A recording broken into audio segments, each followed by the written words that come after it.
Look 13:1-9 पश्चाताप करण्याविषयी बोध. त्याचवेळी तेथे असलेल्या कित्येकांनी त्याला ज्या गालीलकरांचे रक्त पिलाताने त्यांच्या यज्ञात मिसळले होते त्यांच्याविषयी सांगितले. मग त्याने त्यास उत्तर देऊन म्हटले, ह्या गालीलकरांनी असे दुःख भोगले, ह्यावरून बाकीच्या सर्व गालीलकरांपेक्षा ते अधिक पापी होते असे तुम्हास वाटते काय? मी तुम्हास सांगतो, नव्हते. तरी पण जर तुम्ही पश्चाताप केला नाही तर तुम्हा सर्वांचा त्यांच्यासारखा नाश होईल. किंवा ज्या 18 जणांवर शिलोहातील बुरुज पडला आणि ते ठार झाले, ते यरुशलेमेत राहणाऱ्या सर्व माणसांपेक्षा अधिक अपराधी होते असे तुम्हास वाटते काय? मी तुम्हास सांगतो, नव्हते. पण जर तुम्ही पश्चाताप केला नाही तर तुम्हा सर्वांचा त्यांच्याप्रमाणे नाश होईल. अंजिराच्या निष्फळ झाडाचा दृष्टांत. त्याने हा दाखला सांगितला.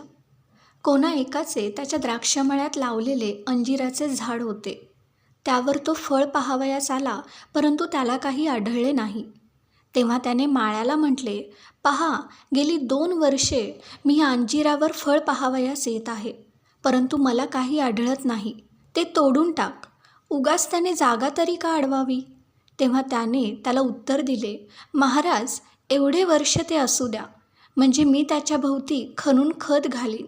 मग त्याला फळ आले तर बरे, नाहीतर आपण ते तोडून टाकावे.